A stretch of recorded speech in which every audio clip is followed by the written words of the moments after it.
오늘은 아내가 떠난 지 정확히 일주일째 되는 날이다. 창밖으로 비가 내린다. 아내가 살아있을 때는 비 오는 날이면 꼭 우산을 챙겨주곤 했는데 오늘은 그런 사람이 없다. 40년을 함께 살았던 사람이 이제는 없다는 게 아직도 실감이 나지 않는다. 아내는 갑작스럽게 떠났다. 6개월 전 건강검진에서 발견된 암 진단을 시작으로 모든 것이 빠르게 지나갔다. 너무 빨리 진행된 탓에 제대로 된 치료도 받지 못했다. 항암 치료를 시작하고 2달. 아내는 내 곁을 떠났다. 마지막까지도 내 밥과 반찬을 걱정하던 아내였다. 빈집에 들어서면 아내의 흔적이 곳곳에 남아있다. 현관에 가지런히 놓여있는 아내의 신발들, 거실 소파 위에 덮여있는 아내가 좋아하던 담요, 부엌 싱크대 위에 걸려있는 앞치마까지. 모든 것이 아내를 떠올리게 만든다. 장례를 치르고 돌아온 첫날, 나는 그저 멍하니 소파에 앉아 텔레비전만 보며 시간을 보냈다. 아침이 되면 늘 깨워주던 아내의 목소리가 없다. 알람 소리에 혼자 눈을 뜨고 혼자 침대를 정리하고 혼자 아침을 준비해야 한다. 40년 동안 단 한 번도 해본 적 없는 일들이다. 냉장고를 열어보니 장례식 때 조문객들이 가져다 준 반찬통들이 가득하다. 하지만 그마저도 언제까지일까? 식탁에 앉아 혼자 밥을 먹는데 목이 메온다. 늘 마주 보고 앉아 오늘 할 일을 이야기하던 아내가 없다. 젓가락을 드는 손이 덜덜 떨린다. 아내가 살아있을 때는 밥 한 숟가락 드는 것조차 당연하게 여겼는데 이제는 그 모든 것이 특별한 일이 되어버렸다. 자식들은 나를 걱정하며 같이 살자고 했다. 하지만 나는 거절했다. 그들에게 짐이 되고 싶지 않았다. 자식들도 이제 제 삶이 있는데 늙은 아버지가 끼어들 순 없었다. 그래서 혼자 살겠다고 했다. 그때는 이렇게 힘들 줄 몰랐다. 아내와 함께 했던 마지막 순간이 자꾸 떠오른다. 병실에서 내 손을 잡고 웃어 보이던 모습, 힘없는 목소리로 여보, 나 먼저 가요라고 말하던 순간, 그리고 마지막 숨을 내쉬던 그 순간까지 모든 게 꿈만 같다. 깨어나면 옆에서 아내가 자고 있을 것만 같은데 현실은 그렇지 않다. 집 안 곳곳에는 아내의 물건들이 그대로다. 옷장 속 가지런히 정리된 옷가지들, 화장대 위에 화장품들, 신발장의 구두들까지. 이것들을 어떻게 해야 할지 모르겠다. 버리자니 아내의 흔적을 지우는 것 같고 두자니 자꾸 마음이 아프다. 요즘 들어 자주 꿈을 꾼다. 꿈속에서는 아내가 살아있다. 늘 하던 것처럼 같이 산책을 하고 시장을 보고 이야기를 나눈다. 하지만 잠에서 깨면 더 큰 상실감이 밀려온다. 이제는 꿈조차 꾸고 싶지 않다. 창밖으로 보이는 풍경은 여전하다. 아내가 정성스레 가꾸던 베란다의 화초들도 그대로다. 물을 주는 것도 잊어버려 잎이 조금 시들어 있다. 아내였다면 절대 이렇게 두지 않았을 텐데 나는 화초 하나 제대로 돌보지 못한다. 오늘도 텔레비전을 틀어놓고 혼자 밥을 먹는다. 소리라도 있어야 적막감이 덜할 것 같아서다. 하지만 텔레비전 소리는 그저 소음일 뿐 내 마음속 공허함을 채워주지 못한다. 아내가 없는 이 집은 그저 텅 빈 공간일 뿐이다. 이제 막 시작된 혼자만의 생활이 두렵다. 앞으로 어떻게 살아가야 할지, 무엇을 해야 할지 모르겠다. 지금까지의 아내가 해주던 모든 것들을 이제는 내가 해야 한다. 그동안 아내에게 얼마나 의존하며 살았는지 이제야 깨닫는다. 아내의 빈자리가 이토록 클 줄은 몰랐다. 함께 있을 때는 몰랐던 것들이 하나둘씩 떠오른다. 아침마다 챙겨주던 약, 계절마다 꺼내주던 옷, 항상 깨끗이 정돈된 집안, 따뜻한 밥과 국, 이 모든 것들이 아내의 손길이었다는 걸 이제야 안다. 오늘도 잠들기 전 아내의 사진을 본다. 환하게 웃고 있는 모습이 선명하다. 그 미소를 다시는 볼 수 없다는 게 아직도 믿기지 않는다. 이제 시작된 나의 홀로서기, 과연 잘 해낼 수 있을까? 내일은 또 어떤 하루가 될지 두렵기만 하다. 아내가 떠난 지 한 달이 지났다. 장례식 때 받은 반찬들도 다 떨어졌다. 이제는 정말 혼자서 모든 것을 해결해야 하는 시간이 왔다. 오늘 아침에도 무엇을 어떻게 해야 할지 몰라 한참을 멍하니 서 있었다. 냉장고를 열어보니 텅 비어 있다. 마트에 가서 장을 봐야 하는데 무엇을 사야 할지조차 모르겠다. 40년 동안 장보기는 아내의 몫이었다. 나는 그저 따라다니며 카트나 밀어주는 정도였다. 그나마도 귀찮아서 잘 따라가지 않았던 것이 이제는 크나큰 후회로 남는다. 어제는 빨래를 하다가 새하얀 와이셔츠를 분홍색으로 물들였다. 빨간색 양말 한 장이 섞여 들어간 것도 모르고 세탁기를 돌렸다. 세탁물 분류도 세제 양도 물 온도도 전부 아내가 알아서 하던 일이었다. 이제 와서 보니 매일 하는 집안일 하나하나가 얼마나 전문적인 영역이었는지 새삼 깨닫는다. 밥을 지으려고 해도 쌀 씻는 것부터가 난관이다. 몇 번을 씻어야 하는지, 물은 얼마나 부어야 하는지 감이 잡히지 않는다. 결국 오늘도 컵라면으로 끼니를 때웠다. 아내가 살아있을 때는 이런 인스턴트는 절대 집에 들여놓지도 못하게 했는데 이제는 그게 내 주식이 되어버렸다. 집안은 점점 더 엉망이 되어간다. 쓰레기 분리수거도 제대로 못해서 관리사무소에서 경고장까지 받았다. 설거지는 며칠씩 쌓아두다가 한꺼번에 하고 청소는 아예 엄두도 나지 않는다. 베란다에 있던 화초들은 이미 다 죽어버렸다. 몸도 점점 망가져간다. 불규칙한 식사 시간, 영양가 없는 음식들, 운동 부족까지. 아내가 살아있을 때는 매일 아침 산책도 했고 규칙적으로 식사도 했는데 이제는 해가 중천에 떴는데도 이불 속에 누워있는 날이 많아졌다. 일어날 이유를 찾지 못하겠다. 혈압약도 제때 먹지 못한다. 아내는 매일 아침 약 봉투를 준비해두고 물도 떠다 주곤 했다. 이제는 약을 먹어야 하는지조차 잊어버린다. 며칠 전에는 어지러워서 쓰러질 뻔했다. 그제서야 약을 먹지 않은 지 일주일이 지났다는 걸 알았다. 자녀들과의 관계도 예전 같지 않다. 처음에는 매일 전화도 하고 자주 찾아왔는데 이제는 일주일에 한 번 전화 오는 것도 귀하다. 나도 괜히 미안해서 먼저 연락하지 못한다. 딸아이가 반찬을 해다 준다고 했지만 자꾸 미루다 보니 어느새 한 달이 지났다. 텔레비전 소리만 채워진 집 안에서 하루하루가 무료하게 흘러간다. 아내가 있을 때는 끊임없이 할 일이 있었는데 이제는 시간을 어떻게 보내야 할지 모르겠다. 친구들과 만나자는 약속도 자꾸 미루게 된다. 나가기 싫다. 그저 집에만 있고 싶다. 옷장을 열 때마다 아내의 옷들이 눈에 들어온다. 아직도 정리하지 못했다. 옷가지 하나하나에 아내의 추억이 담겨 있어서 손도 대지 못하겠다. 하지만 이대로 두는 것도 괴롭다. 매일 아침 옷을 갈아입을 때마다 가슴이 먹먹해진다. 어제는 재활용품을 버리다가 우리 부부의 오래된 사진을 발견했다. 젊었을 때 찍은 사진이었다. 그때는 이렇게 될 줄 몰랐다. 아내 없이 혼자 살아가는 날이 올 줄은 상상도 못했다. 사진을 보며 한참을 울었다. 이제는 울 기력도 없다. 밤이 되면 더 힘들다. 텔레비전 소리를 크게 틀어도 적막감이 가시지 않는다. 옆자리가 텅 비어있는 침대에 누우면 외로움이 몰려온다. 잠도 잘 오지 않는다. 새벽녘까지 뒤척이다가 겨우 잠이 들어도 아침이면 더 피곤해서 일어난다. 병원에서 우울증 약을 처방받았다. 의사는 전문가와 상담을 받아보라고 했지만 그런 곳에 가본 적이 없어서 망설여진다. 남들이 뭐라고 할지도 걱정된다. 나이 먹은 사람이 무슨 상담이냐고.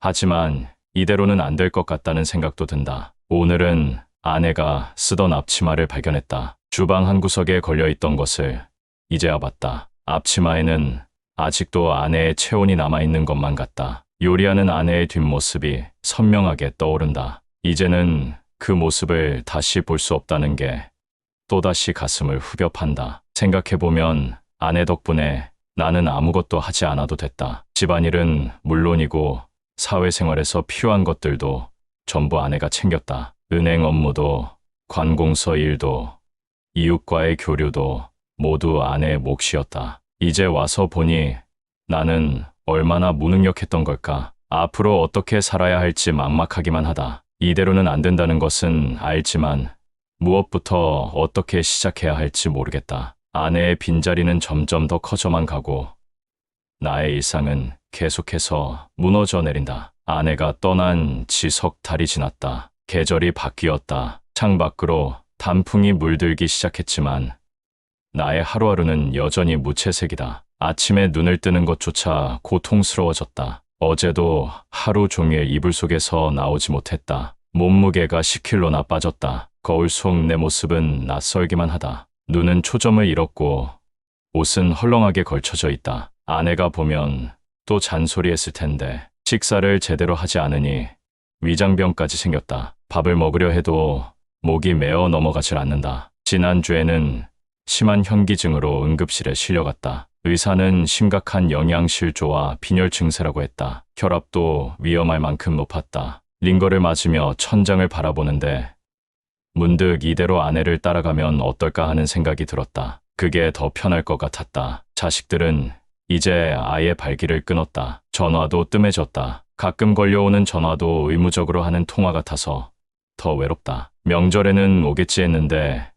차례상을 차리기 힘들다며 자기들끼리 지낸다고 했다. 서운하다는 말조차 할 수 없었다. 친구들과의 만남도 끊어진 지 오래다. 처음에는 자주 연락이 왔는데 계속 거절하다 보니 이제는 아예 연락도 오지 않는다. 혼자 있는 게 편하다고 생각했는데 이제는 그 혼자만의 시간이 감당하기 힘들어졌다. 밤이면 아내와의 추억이 주마등처럼 스쳐 지나간다. 젊었을 때는 자주 다투기도 했다. 사소한 일로 토라지고 며칠씩 말도 안 하고 지낸 적도 있었다. 그때 조금만 더 잘해줄 걸, 더 많이 사랑한다고 말해줄 걸. 후회가 밀려온다. 아내의 생일이었다. 아침부터 가슴이 먹먹했다. 매년 이날이면 꼭 미역국을 끓여주곤 했는데 올해는 처음으로 미역국 냄새가 나지 않는 아침을 맞이했다. 케이크도 선물도 축하도 없는 생일이 이렇게 슬픈 것인지 몰랐다. 우울증이 점점 심해진다. 작은 일에도 짜증이 나고 화가 난다. 어제는 배달음식이 늦게 왔다고 엉엉 울어버렸다. 감정 조절이 안 된다. 때로는 아내에게 화가 난다. 왜 나만 두고 먼저 갔냐고. 그러다가 또 죄책감에 시달린다. 옷장 정리를 시도했다가 또 실패했다. 아내의 옷가지를 한 벌 한 벌 꺼내보는데 각각의 옷에 담긴 추억이 너무 선명하다. 첫 데이트 때 입었던 원피스, 은퇴식 때 입었던 정장, 마지막 여행 때 입었던 티셔츠. 결국 아무것도 버리지 못했다. 며칠 전에는 아내의 휴대폰을 켰다. 배터리가 나가기 전 마지막으로 찍은 사진들이 그대로 남아있었다. 병원 침대에 누워서도 내 밥 걱정을 하며 음식점 위치를 검색했던 흔적들. 마지막까지도 나를 위해 살았던 아내였다. 약도 제대로 먹지 않는다. 혈압약, 우울증 약 할 것 없이 먹어봤자 소용없을 것 같다. 약을 먹으면 뭐하나. 아내는 돌아오지 않는데 의사가 처방해준 약들이 화장실 서랍에 쌓여간다. 살고 싶은 의지가 점점 사라져간다. 집 안은 폐허가 되어간다. 설거지는 싱크대에 수북이 쌓여있고 빨래는 빨랫감이 넘쳐나도 손을 대지 않는다. 먼지가 쌓인 가구들, 곰팡이 핀 화장실, 냄새나는 이불. 나조차도 이 집에서 더는 살고 싶지 않을 지경이다. 어제는 동네 슈퍼에서 창피를 당했다. 계산할 때 카드가 정지되었다는 메시지가 떴다. 통장에 돈이 없었던 것이다. 아내가 살아있을 때는 통장 관리며 카드 관리를 전부 해줬는데 이제는 그런 것들도 신경 쓸 여력이 없다. 밤마다 악몽에 시달린다. 꿈에서는 항상 아내를 찾아 헤맨다. 보이는 것 같은데 잡히지 않고 들리는 것 같은데 다가갈 수 없다. 땀에 젖어 깨면 더 큰 허탈감이 몰려온다. 잠들기가 두려워졌다. 거실 소파에 앉아 하루 종일 텔레비전만 본다. 무슨 프로그램이 나오는지도 모른 채 그저 화면만 바라본다. 가끔 아내가 좋아하던 프로그램이 나오면 채널을 돌린다. 보고 싶지 않다. 아내와 함께 보던 것들은 이제 전부 보고 싶지 않다. 이대로는 안 된다는 것을 안다. 하지만 어떻게 해야 할지 모르겠다. 나아질 기미도 보이지 않는다. 점점 더 깊은 어둠 속으로 빠져드는 것만 같다. 이제는 구원의 손길조차 기대하지 않는다. 그저 이대로 조용히 사라지고 싶다. 오늘 아침에는 특별한 일이 있었다. 현관 초인종이 울렸다. 처음에는 무시하려고 했다. 어차피 택배일 테니까. 하지만 계속해서 울리는 초인종 소리에 마지못해 일어났다. 문을 열자 반가운 얼굴이 서 있었다. 30년 지기 친구 민수였다. 민수는 내 모습을 보고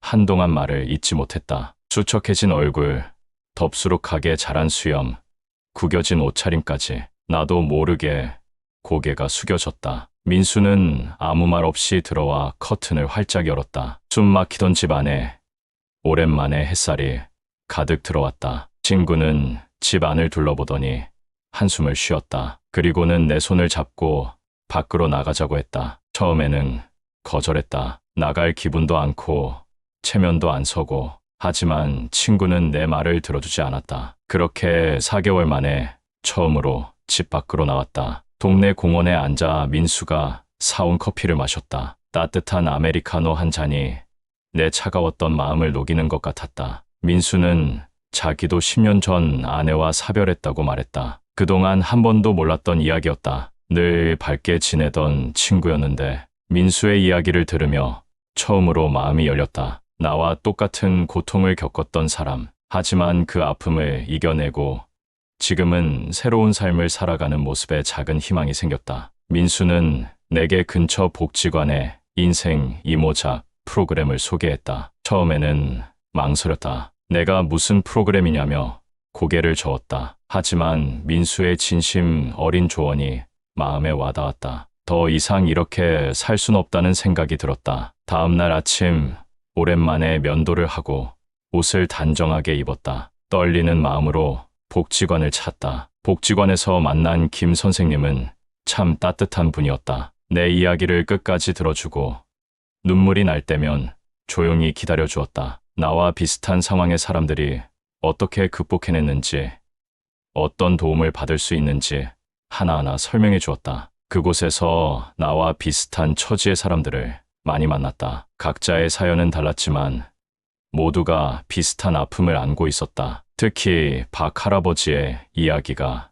인상 깊었다. 아내와 사별하고 5년, 이제는 요리 강사가 되어 다른 사람들을 돕고 있다고 했다. 시간이 흐르면서 조금씩 변화가 찾아왔다. 매일 아침 복지관에 나가는 일이 하나의 루틴이 되었다. 아침에 일어나서 옷을 갈아입고 세수를 하고 머리를 빗는 단순한 일들이 이제는 자연스러워졌다. 작은 변화였지만 그것만으로도 큰 의미가 있었다. 상담 선생님은 내게 일기를 써보라고 권했다. 처음에는 어색했지만 하루하루 내 마음을 글로 옮기다 보니 마음이 한결 가벼워졌다. 아내에 대한 그리움, 미안함, 후회, 분노까지 모든 감정을 솔직하게 적어내려가면서 조금씩 내 마음을 들여다보게 되었다. 복지관의 원예 치유 프로그램에도 참여했다. 아내가 그토록 사랑했던 화초들을 다시 키우기 시작했다. 작은 새싹이 돋아날 때마다 생명의 경이로움을 느꼈다. 죽어버린 줄 알았던 마음에도 조금씩 새싹이 자라나는 것 같았다. 지난주에는 자원봉사 프로그램에 참여했다. 복지관에서 독거노인들에게 도시락을 배달하는 일이었다. 나보다 더 힘든 상황에 처한 사람들을 만나면서 내가 할 수 있는 일이 아직 많다는 것을 깨달았다. 누군가에게 도움이 된다는 사실이 나를 살아있게 만들었다. 요즘은 아침마다 공원을 산책한다. 처음에는 혼자였는데 이제는 복지관에서 만난 몇몇 분들과 함께 걷는다. 걸으면서 나누는 이야기가 하루를 시작하는 힘이 된다. 아내 없이도 살아갈 수 있다는 용기가 조금씩 생겨난다. 민수는 내게 또 다른 삶이 기다리고 있다고 했다. 처음에는 믿기 힘들었다. 하지만 이제는 조금씩 그 말이 이해되기 시작한다. 아내는 이제 없지만 나는 아직 살아있다. 아내가 떠난 자리에서 멈추는 것이 아니라 새로운 걸음을 내딛어야 한다. 오늘도 일기를 쓰며 하루를 마무리한다. 창밖으로 보이는 달을 보며 생각한다. 아내도 지금 저 달을 보고 있을까? 이제는 그 생각이 예전처럼 아프지만은 않다. 아내가 보고 싶지만 그 그리움을 안고 살아가는 법을 조금씩 배워가고 있다. 오늘은 특별한 날이다. 복지관 요리교실 첫 수업이 있는 날. 아침부터 긴장되어 몇 번이나 준비물을 확인했다. 앞치마는 새로 샀다. 아내 것을 쓰려다가 그만두었다. 이제는 내 것으로 시작해야 할 때다. 요리교실에 들어서니 낯선 얼굴들이 가득했다. 대부분 나처럼 홀로 된 남성 어르신들이었다. 첫 수업은 간단한 된장찌개 만들기였다. 강사 선생님이 하나하나 친절하게 설명해 주셨다. 양파 썰다가 손을 베기도 했지만 이상하게 기분이 나쁘지 않았다. 수업이 끝나고 처음으로 내가 만든 된장찌개를 먹었다. 맛은 그저 그랬지만 내 손으로 만들었다는 사실이 뿌듯했다. 아내가 살아있을 때는 한 번도 해보지 않았던 일이다. 옆자리 할아버지는 자기도 처음에는 라면도 못 끓였는데 이제는 김치찌개까지 만든다고 했다. 다음 날은 집 청소하는 법을 배우러 갔다. 청소 봉사를 하시는 선생님이 기초부터 가르쳐 주셨다. 창문 닦는 법, 화장실 청소하는 순서, 세제 사용법까지. 몰랐던 게 이렇게나 많았다. 선생님은 집안일도 하나의 전문 기술이라고 하셨다. 세탁기 사용법도 배웠다. 옷감 종류별로 세탁 방법이 다르다는 걸 처음 알았다. 이제는 빨래 분류하는 게 어렵지 않다. 긴 옷과 색깔 있는 옷을 분리하고 섬세한 옷은 따로 손빨래한다. 양말도 짝을 찾아 정리하는 재미가 쏠쏠하다. 복지관에서 스마트폰 활용법도 배웠다. 배달 어플 사용하는 법, 은행 업무 보는 법, 교통편 검색하는 법까지. 아내가 다 해주던 일들을 이제는 내가 할 수 있게 되었다. 처음으로 스마트폰으로 식료품을 주문해봤다. 실수로 같은 물건을 2번 시켰지만 그래도 뿌듯했다. 운동도 시작했다. 매일 아침 공원에서 하는 국민체조에 참여한다. 처음에는 쑥스러웠는데 이제는 즐겁다. 운동하고 나면 상쾌하다. 체중계에 올라가 보니 조금씩 살도 오르고 있다. 아내가 보면 좋아했을 것 같다. 식단 관리도 시작했다. 영양사 선생님께 상담을 받았다. 혼자 살면서 영양가 있는 식사하는 법, 반찬 보관하는 법을 배웠다. 이제는 컵라면 대신 삶은 달걀이나 과일을 먹는다. 장도 일주일치만 딱 필요한 만큼 본다. 요리 실력이 늘면서 자신감도 생겼다. 어제는 처음으로 김치볶음밥을 만들어 봤다. 아내가 해주던 맛은 아니지만 그래도 먹을 만했다. 반찬 하나를 만들면 이웃과 나눠 먹는다. 받기만 하던 입장에서 이제는 나눠줄 수 있는 사람이 되어가고 있다. 집 안 가전제품 사용법도 하나씩 익혀갔다. 세탁기, 전자레인지, 전기밥솥까지 설명서를 찾아가며 하나하나 배웠다. 진공청소기 필터 교체하는 법도 이제는 자신 있다. 아내가 항상 하던 일들이 이렇게 많았다니. 베란다에는 다시 화초들이 자라기 시작했다. 원예 수업에서 배운 대로 물도 주고 가지도 쳐주고 민들레 한 포기를 심었더니 어느새 노란 꽃을 피웠다. 아내가 좋아하던 제라늄도 새로 샀다. 이제는 화초들이 시들지 않게 잘 돌볼 수 있다. 장보기도 이제는 자신 있다. 마트 코너마다 어떤 물건이 있는지 알게 되었다. 세일 정보도 챙기고 필요한 것들을 리스트로 만들어 구입한다. 아내가 늘 하던 것처럼 이제는 혼자서도 잘할 수 있다. 오늘은 처음으로 다림질에 도전했다. 셔츠 다림질하는 게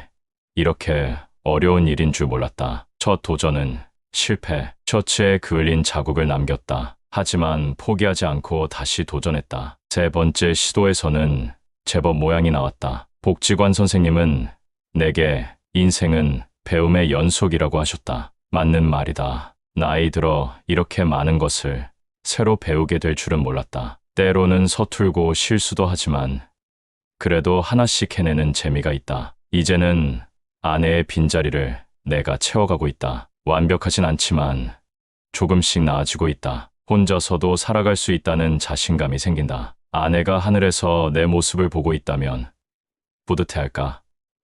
아마도 이제야 제대로 된 어른이 되어가는구나 하고 웃고 있을 것 같다. 아내가 떠난 지 8개월이 되었다. 달력을 보며 문득 깨달았다. 이제는 날짜를 세지 않아도 괜찮아졌다. 아침에 눈을 뜨면 제일 먼저 아내 사진을 보며 하루를 시작하던 습관도 자연스레 사라졌다. 아내는 이제 내 마음 한켠에 조용히 자리 잡았다. 오늘은 딸아이가 집에 왔다. 반찬을 가져다 준다며 들렀는데 내가 만든 김치찌개 냄새를 맡고는 깜짝 놀랐다. 처음으로 딸에게 내가 만든 음식을 대접했다. 맛있다며 웃는 딸의 모습에 가슴이 뭉클했다. 엄마만큼은 아니지만 이제 아빠도 요리할 줄 안다고 했다. 아들과도 관계가 달라졌다. 예전에는 늘 의지하고 도움만 받으려 했는데 이제는 내가 먼저 아들의 이야기를 들어준다. 회사 일이 힘들다는 아들에게 따뜻한 말 한마디 건넬 수 있게 되었다. 아빠가 달라졌다며 좋아하는 아들을 보며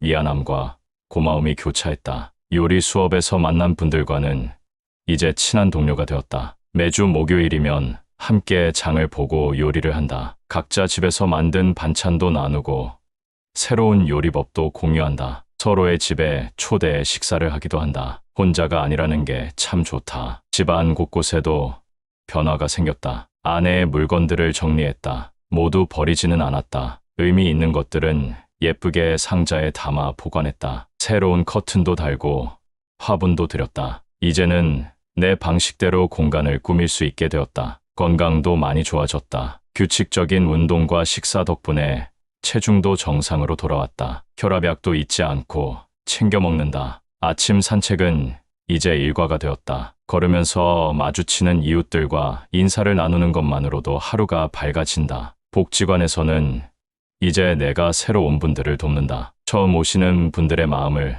누구보다 잘 알기 때문이다. 내가 받은 도움을 이제는 다른 분들에게 전해줄 수 있다는 게 뿌듯하다. 특히 요리를 처음 배우시는 분들께 조리법을 알려드리는 일이 즐겁다. 스마트폰 활용법도 완전히 익숙해졌다. 이제는 영상통화로 손주들과 이야기도 하고 SNS로 일상도 공유한다. 요리 레시피를 찾아보고 은행 업무도 처리한다. 아내가 살아있을 때는 상상도 못했던 일들이다. 취미 생활도 생겼다. 도예 교실에 다니기 시작했다. 흙을 만지며 무언가를 만들다 보면 마음이 편안해진다. 서툴지만 내 손으로 만든 작품들이 하나둘 늘어간다. 얼마 전에는 직접 만든 찻잔으로 친구들과 차를 마시기도 했다. 이웃들과의 관계도 달라졌다. 예전에는 아내가 모든 교류를 담당했는데 이제는 내가 먼저 인사도 하고 안부도 묻는다. 김치를 담글 때면 이웃과 나누고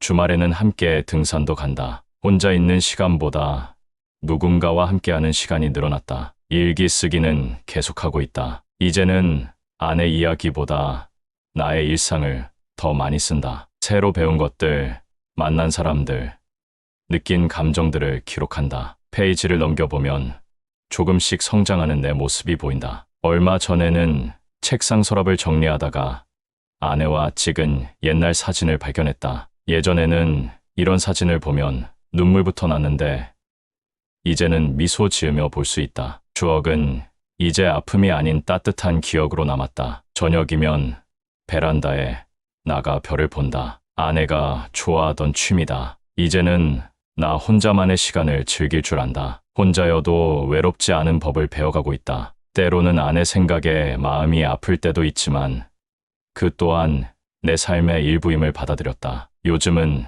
종종 생각한다. 아내가 나를 보고 있다면 어떤 마음일까? 부족하지만 하나씩 배워가는 내 모습을 보며 뿌듯해할까? 아내 덕분에 이렇게 성장할 수 있었다. 이제는 스스로 설 수 있는 사람이 되어가고 있다. 아내에 대한 사랑은 여전하지만 이제는 나만의 삶도 사랑할 줄 안다. 복지관에서 특별한 제안을 받았다. 사별을 경험한 어르신들의 자조 모임 리더를 맡아달라는 것이었다. 처음에는 망설여졌다. 내가 무슨 리더를 할 수 있을까 싶었다. 하지만 내 경험이 누군가에게 도움이 될 수 있다는 생각에 용기를 내어 수락했다. 첫 모임 날 떨리는 마음으로 강당에 들어섰다. 10명 정도의 어르신들이 모였다. 다들 나처럼 배우자를 잃은 분들이었다. 처음에는 서로 어색해했지만 내가 먼저 아내와의 이별, 그 후에 힘들었던 시간들, 그리고 지금까지 극복해온 과정을 이야기했다. 그러자 하나둘씩 입을 열기 시작했다. 한 할아버지는 아내가 떠난 후 술만 마시며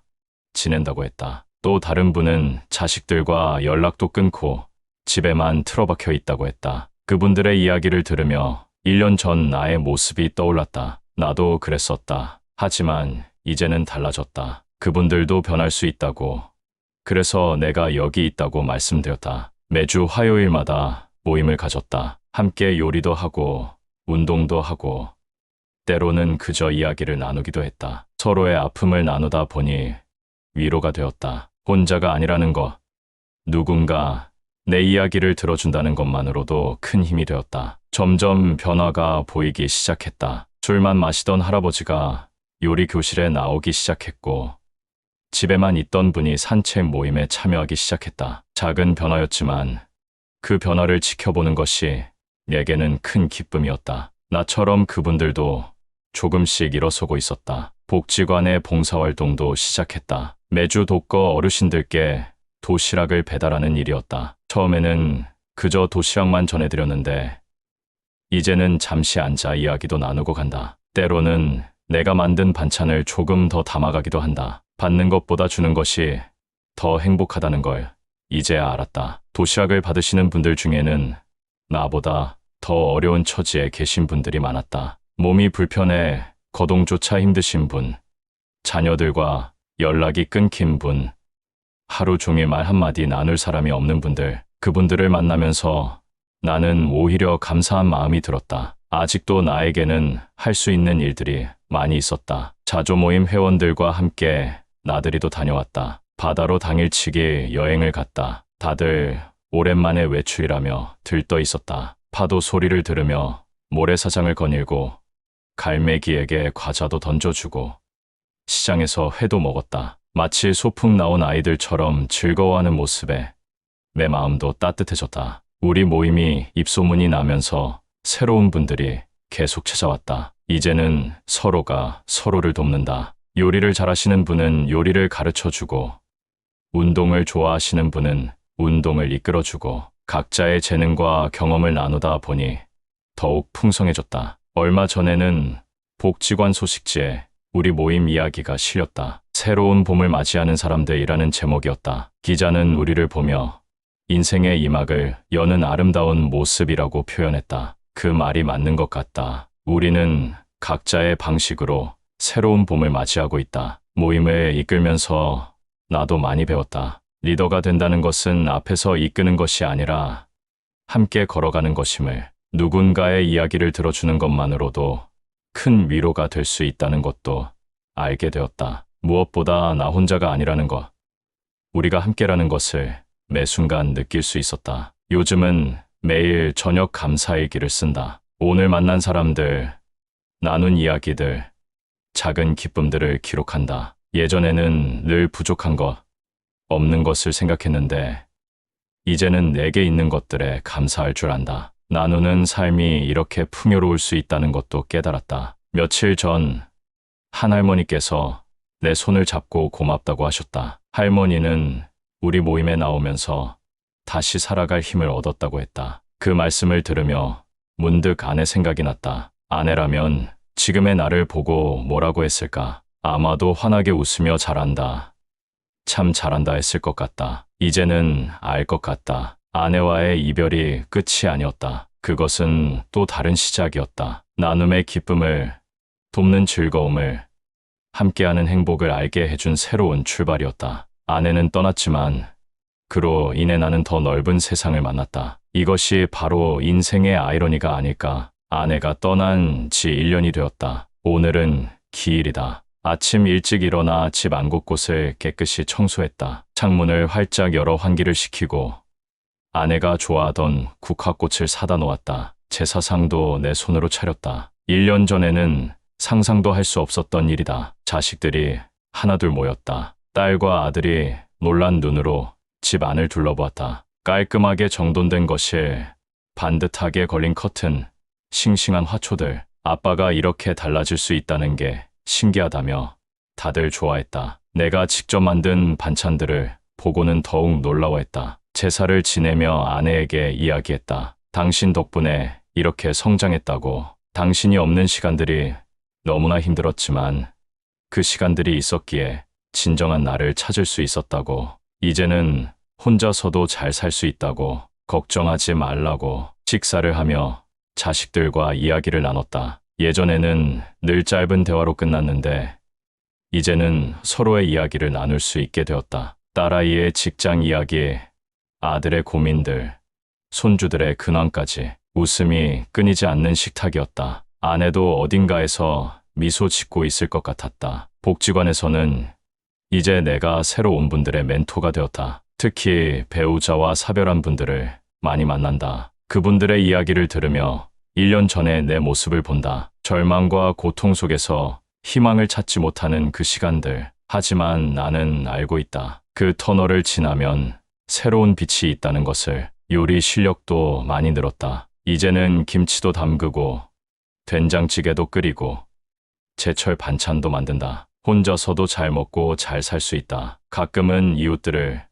초대해 식사를 대접하기도 한다. 내가 만든 음식을 맛있게 먹어주는 사람들을 보며 행복을 느낀다. 건강관리도 완벽해졌다. 매일 아침 운동은 기본이고 정기적인 건강검진도 잊지 않는다. 약 복용 시간도 스스로 잘 챙긴다. 덕분에 혈압도 안정되고 체중도 정상을 유지한다. 무엇보다 마음이 건강해졌다. 우울증 약은 이제 필요 없다. 집안일도 이제는 완전히 익숙해졌다. 빨래, 청소, 설거지가 일상이 되었다. 계절마다 옷장 정리도 하고 이불 빨래도 한다. 가전제품 사용법도 완벽하게 익혔다. 더 이상 누군가의 도움이 필요 없다. 스스로 할 수 있다는 자신감이 생겼다. 퇴직 후 무료했던 시간들이 이제는 바쁘게 채워졌다. 복지관 봉사활동, 노인대학 수업, 취미 모임까지 하루가 어떻게 가는지 모를 정도로 충실하다. 특히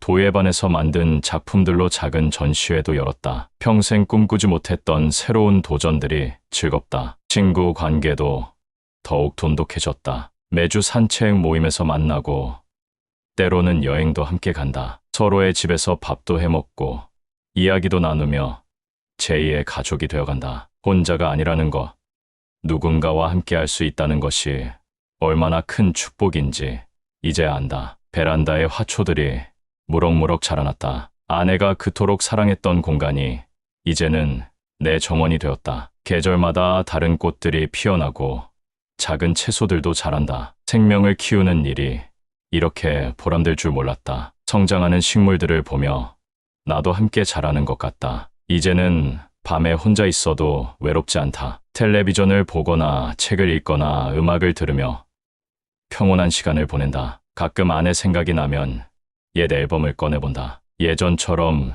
눈물이 나지는 않는다. 대신 따뜻한 미소가 지어진다. 좋은 추억으로 남은 그 시간들이 감사하다. 오늘 밤 창밖의 달을 보며 생각한다. 인생은 참 신비롭다. 가장 큰 상실이 새로운 성장의 기회가 되리라고는 생각도 못했다. 아내와의 이별은 끝이 아닌 새로운 시작이었다. 그 시간들이 있었기에 진정한 나를 만날 수 있었다. 이제 나는 안다. 진정한 홀로서기가 무엇인지를. 그것은 단순히 혼자 살아가는 것이 아니라 스스로의 삶을 사랑하는 것이다. 누군가에게 의지하지 않고도 당당하게 살아가는 것. 그리고 그 힘으로 다른 이들과 함께 걸어가는 것. 이것이 내가 1년간 배운 가장 소중한 깨달음이다. 아내여, 이제 나는 괜찮다. 당신이 걱정하던 모든 것들을 이겨냈다. 이제는 내 삶의 주인으로 당당하게 살아가고 있다. 당신이 떠난 자리에서 멈추지 않고